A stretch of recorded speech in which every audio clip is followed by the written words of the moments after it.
Well, hello, free people of the Rocky Mountain region. This is Brandon from Free State, Colorado, and I hope you're doing well. We live in troubled times. Although we can all think of some horrific and significant events that we collectively witnessed, something feels a little bit different right now. At least it does for me. It feels like there's this energy, this apprehension in the air, as if is possible and that anything can happen, and not necessarily good. People are worried, people are scared, and if you're like me, you've probably been frustrated, you've probably been angry, you've probably been sad this past week. Been asking some questions, right? The question I keep coming back to, the question I keep looking for an answer for is where do we go from here? What is tomorrow going to bring? What do we do about this horrific violence and the horrific responses that we've seen from people in our own communities? Well, I'm hoping we can find some answers to that question. Colorado, where are we going? You may have seen up in Loveland a Charlie Kirk memorial being lit on fire, burnt down, a car window smashed. I mean, look at this. This is absolutely unoffensive. Our resolve is greater than your hate, a peace sign. United we stand, RIP Charlie. Charlie, we stand with you. American flags galore, but unfortunately, this was too much for somebody who smashed in the car window, somebody who lit this on fire, somebody who wants to make a statement, cause damage to society. This can't go on, folks. We have somebody down in Jefferson County Schools, Namita Weiss, the diversity and equity specialist. My goodness, folks, this is somebody who's around kids. This is somebody who's a taxpayer funded position in Jeffco schools. I hate to say Jeffco because Jeffco has seen so many problems over these last few years, but that's unfortunately where so many of the problems are. This is what that person said. I don't support what happened to Charlie. Charlie supported what happened to Charlie. Now, how many of our teachers, how many of our school staff, how many of these people have this kind of opinion? When you're away from your kids all day and they're in these schools with people like this, they're telling them these things. Is it any wonder so many of these kids end up having mental health issues or kind of just going the wrong way? We have down in Elizabeth some school board candidates. We have an off year election this year, lots of important races across the state, local elections. And we have this Conservatives for Kids, Mary Powell, David Fletcher, and Nicole Hunt, Elizabeth School Board. Somebody who apparently disagrees with them, who doesn't like the idea that there's conservatives in society writing a swastika over this sign. I mean, come on. This is not right. This cannot go on.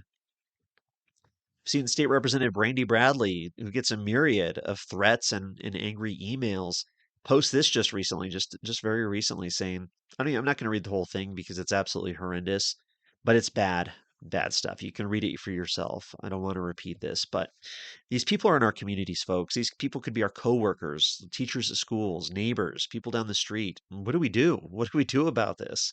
You know, that's a big question. But I think there's a better way forward. There's a good way forward. There's people out there who are maybe for the first time kind of waking up, who want to get involved, who want to be part of a community, who want to stand up, who want to show up. And hopefully that's the time. Hopefully this is the time where we can move forward as a society and kind of move in a better direction. This is on I-25 near Fort Collins. Somebody shared this with me on X, the Fort Collins for Charlie account. It's spotted entering Fort Collins via I-25. This is on, I believe, the Tom Buchanan Liberty Bridge there, just south of Fort Collins on I-25 with an American flag that says for Charlie. I mean, that's pretty cool, right? Here we go. The CSU event on September 18th, 2025. Charlie Kirk was supposed to speak there that night, and unfortunately, obviously, he didn't. But 10,000 people still showed up to pay their respects, to be part of a community, people who are willing, unafraid to show up at a big public event like this. And I think there's something valuable there. There's something good about that. And I think that's something that can give us all a little bit of hope for the future. We saw Brave Church with 5,000 people in attendance for their Charlie Kirk Memorial right after that horrific situation. We have Heidi Ganahl and we have Victor Marx, who's potentially going to be running for governor. Here's a blown up picture, a bigger picture of this church, which is packed with people who don't even go to that church necessarily showing up for Charlie. So there's an opportunity, folks. There's people out there who want to get involved, I think. People who want to start showing up, I'm hoping, and people who are looking for leaders. Here's a recent poll from Magellan Strategies from August of 2025. Do you have a favorable or unfavorable opinion of the Democratic Party? Now, this is a pretty neutral organization, Magellan Strategies.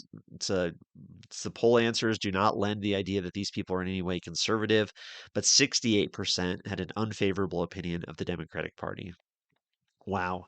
Now, don't get me wrong, the Republican Party also had a very high unfavorable rating, but it shows that people are maybe sick of the status quo, maybe sick of the extremism, maybe looking for something a little bit different. There's opportunity here. So the big question, of course, is where we go from here. But ultimately, it's up to us. It's up to us to be the leaders in our community to stand up and speak out. People are looking for answers. They're looking for help. People are hoping the president's going to come into Colorado and make everything better, right? It's not going to happen, right? People are hoping that something will just miraculously occur and we'll all be better off because of it. Unfortunately, that's not how this world works. If we want freedom, if we want liberty, if we want a better life, we have to work for it. If we want to create a society that we can enjoy, to be free, to have liberty, to not be afraid, we have to put in the work. We have to have leaders. And I think so many people out there are looking for those kind of leaders. Somebody, men and women who are going to stand up, somebody who's going to speak truth to power and be a force for good in their community. That can be you. And I hope you do it. Now more than ever, people need to get involved, show up, stand up, and be part of something. We have so much momentum, so much opportunity, and so much energy that is giving us something we didn't have before. So it's a horrible situation we're in so many ways, but at the same time, there's a lot of hope. There's a lot of optimism, and there's an opportunity there. We would be remiss to not take advantage of it. Well, thank you so much for joining me. Again, this is Brandon at Free State, Colorado. Please sign up on the email list. Got some big plans. We are going to make Colorado a free state. Get on the email list and follow me all over, and we will have a lot of work ahead of us, but we're going to get there, folks. We're going to get there. Thank you and take care. Look forward to talking to you again soon.